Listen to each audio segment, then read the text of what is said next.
Some big Swedish companies had a presence in Warsaw before the outbreak of World War II and also during the German occupation. Among those people who were in Warsaw could be mentioned Sven Norman, who was the head of the SEA office in Poland, Karl Herslov, a director for the Swedish match company, who was a former military attaché, and Sigge Hägberg, who was head of the LM Ericsson's Polish subsidiary companies. Soon after Germany had occupied Poland, they would be contacted by the Polish resistance. And without forming a formal group, they started acting as couriers for them, carrying papers, photos, documentation out from Poland to Sweden, and they brought money back from Sweden to Poland. These were information regarding, for example, the Holocaust of the Jews. They created a pretty quick communication channel.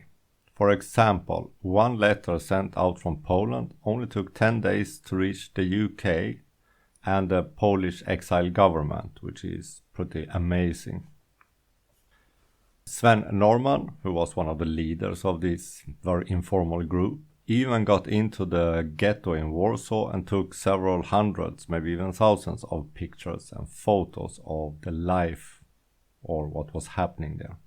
The biggest smuggling he did was he smuggled out the name of some 700,000 Jews who had been killed and many thousands of negatives in respect to what was happening to the Jews. He was given a code name, Hjalmar, by the Polish resistance, and he was among their most valuable assets regarding communication between Poland and the exile government in the UK. For example, in May 1942, General Rowecki, who was part of the leadership of the Polish underground in Poland, had telegraphed London stating that the Swedes could be trusted with large packages and they could not be exposed. The problem was that the communication between the Polish legation in Sweden and the London exile government were very weakly encrypted. For example, it only took 1 day for the Swedish FRA, it's the Defense Radio Establishment, to crack the code and read the telegrams. And if Sweden could do it, so could Germany. The 9th of June 1942, General Władysław Sikorski made his famous BBC broadcast regarding the extermination of the Jewish people.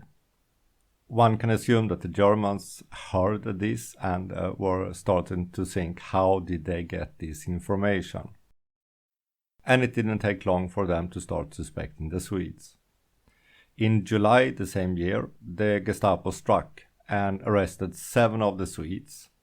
However, Sven Norman was in Sweden at the time, preparing to return to Warsaw, when he heard on the news that his friends had been arrested. The 7 Swedes that were arrested were held at the Gestapo prison in Berlin, where they were interrogated. Later, 4 of them would be sentenced to death by Roland Freisler. And those were Nils Berglind, Karl Herslov, Tore Widén, and Sigge Hägberg. The rest of the Swedes were either sentenced to life imprisonment or, even if they were acquitted, were detained in Germany indefinitely. The Polish staff that helped the Swedes faced a much harder sentence because many of them were executed. And here you can see the cruelty of a Nazi state using bureaucracy. For example, Sigge Hägberg was handed a bill for his own execution of 9,000 Reich marks. That would cover his stay in prison, pay for his execution, which was about 300 Reich marks, and they also wanted 20 Pfennig for a stamp. One can only imagine the cruelty of those being sentenced by a homicidal government to be executed, and then you have to pay for it yourself. The 4 Swedes never had to endure this. Instead, they were returned to Sweden in 1944. What happened? Well, several things worked in the favor of the Swedes. First of all, the Swedish king wrote a letter directly to Hitler asking him to send them back to Sweden. Himmler's masseuse Felix Kersten also spoke up on their behalf.